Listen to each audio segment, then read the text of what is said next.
What's good, y'all? It's your guy Bendu. So I wanted to come at y'all with this good news in the the litany of bullshit and fuckery that's been going on in the world. But it's kind of in Palestine news too. But Abby Martin won her case. Federal court says Georgia BDS law violates the First Amendment. The ruling comes in response to a lawsuit that was filed against the state by journalist Abby Martin. This article is by Michael Aria, and this is from ManduWeiss.net. A federal judge has ruled that Georgia's anti-BDS law is unconstitutional. The ruling comes in response to a lawsuit that was filed against the state by journalist Abby Martin. Martin, a longtime advocate for Palestinian rights and director of the film Gaza Fights for Freedom, was invited to give a talk at Georgia Southern University. As part of a media conference in 2020, shortly before the event, the school sent her a contract to sign, and because of the state's anti-BDS law, it contained a loyalty oath to Israel. By signing the contract, Martin would have promised not to boycott the country. The Council on American Islamic Relations and the Partnership for Civil Justice Fund filed a lawsuit challenging the law on behalf of Martin.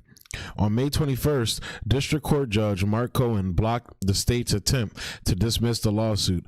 Cohen's 29-page decision asserts that the Georgia law prohibits inherently expressive conduct protected by the First Amendment, burdens Martin's right to free speech, and is not narrowly tailored to further a substantial state interest. Whether in speaking out against voter suppression laws here in Georgia or human rights violations against the Palestinian people, Georgians are actively engaged in their constitutionally protected right to free speech and coordinated boycott, said CAIR Georgia Executive Director Murtaza Khawaja in a statement. Now, as much as ever, these rights must be cherished and preserved. The court's decision today is a significant step in ensuring Georgians are able to do so freely today and in future. Martin also released a statement. I am thrilled at the judge's decision finding this law unconstitutional, as it so clearly violates the free speech rights of myself and so many others in Georgia. My First Amendment rights were restricted on behalf of a foreign government, which flies in the face of the principles of freedom and democracy, which is fucking insane. So literally take out Israel and put China. And the Steven Crowders of the world, the Ben Shapiro's, all those motherfuckers would be losing their fucking minds. Take out Israel and put in China. The government of Israel has pushed state legislators to enact these laws only because they know that sympathy and support for the population they brutalize, occupy, ethnically cleanse, and subject to apartheid is finally growing in popular consciousness. They want to hold back the tide of justice by preemptively restricting the right of American citizens to peacefully take a stand against their crimes. The court's decision was praised on Twitter by Minnesota Representative Ilhan Omar.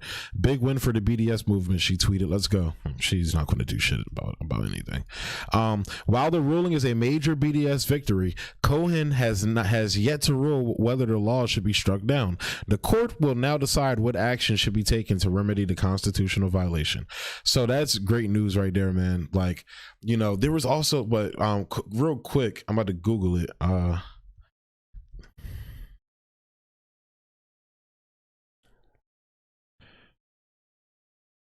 Because there was a teacher in Texas that had a similar case happen to her.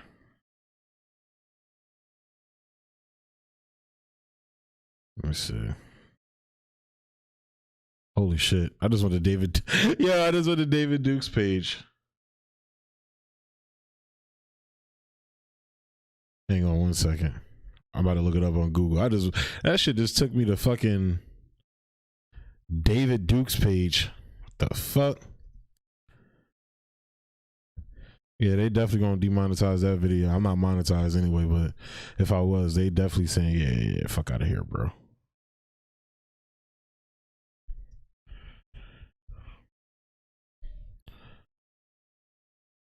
Here we go. This is it. Oh, this is from Glenn Greenwald. I didn't know he covered this. A Texas elementary school teacher At Texas elementary school, a peach pathologist refused to sign a pro-Israel oath, now mandatory in many states, so she lost her job. A major attack on the First Amendment. No credible advocate of free speech can remain silent about this free speech exception for Israel.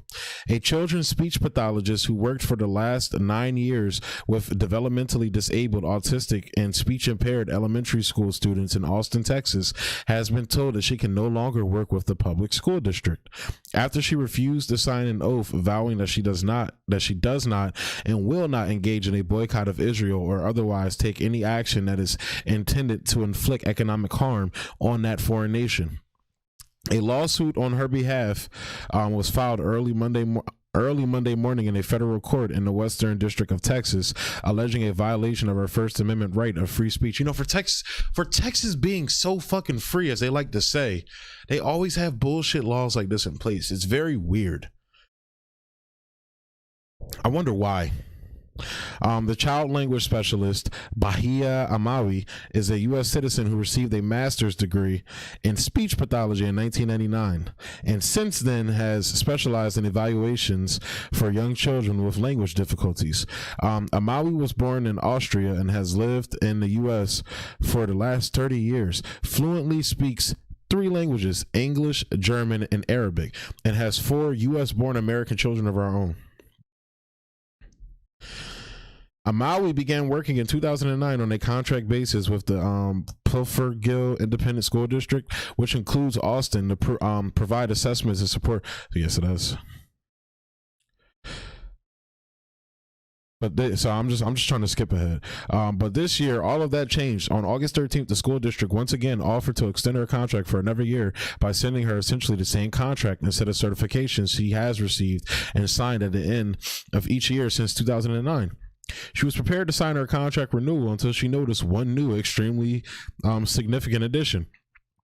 A certification she was required to sign, pledging that she does not currently boycott Israel, that she would not boycott Israel during the term of the contract, and that she shall refrain from any action that is intended to penalize, inflict economic harm on, or limit commercial relations with Israel or with a person or entity doing business in Israel or in an Israel-controlled territory. The language of the affirmation Amawi was told she must sign reads like Orwellian or McCarthyite self-parody, the classical political loyalty oath that every American should instinctively shudder upon reading. And that's it right there. That's the loyalty oath. So yeah, that is insane, and that's her right there. There's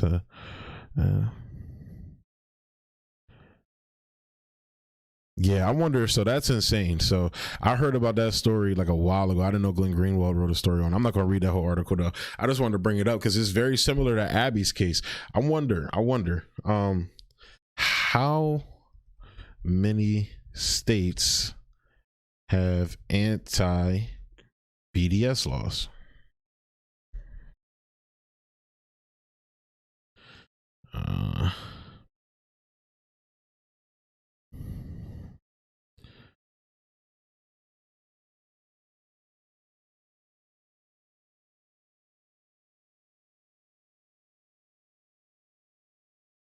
Okay.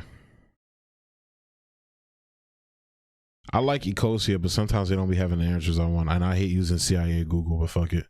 How? And these niggas took me to David Duke. That's how you know Ecosia. They don't be censoring shit. They took me to David Duke's website. I like that shit though. I like it. I hate it, but I like it. Real niggas know what I mean.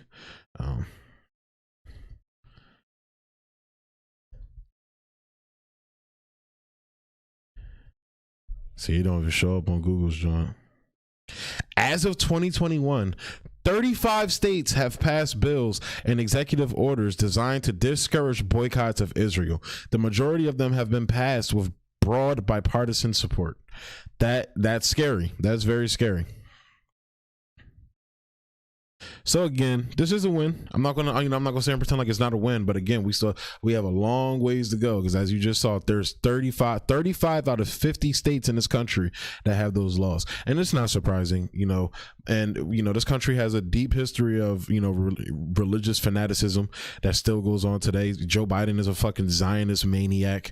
Fucking, I didn't believe Donald Trump was religious and shit like that. That's the same as him saying, "Oh, I never smoked weed or drank." Da da da. Nigga, you hung around Snoop Dogg. Like all the celebrities that claim they hate him used to hang around him all the time. Snoop Dogg was one of them. Was one of those people. So I didn't buy that for a second from Trump, but these Zionist fanatics in here, like I didn't know Schumer was a Zionist fanatic like that, but yeah, man, this is insane. So this is definitely a big one for Abby Martin. Congrats to her for winning her case and everything. Now the fight, the question is going to be whether they're going to make a lot of laws like these are unconstitutional, which they are. The judge just ruled that it's unconstitutional in this case. So by logic and by definition, it should be unconstitutional for every fucking state. But they're going to drag their feet on doing this. So with that being said, I'm gonna go ahead and close the video out there, guys. Thanks for tuning in. As always, keep showing love, like, comment, subscribe, and share all that, because the YouTube CEO trying to keep a brother down. They got their foot they got their foot on my neck, and they're continuing to press. But guess what? I'm gonna keep fighting for y'all, the audience. So definitely keep showing love. If you're on Odyssey, shouts out to y'all. Keep doing your thing on there. And yeah, thanks for tuning in. Peace. Easy.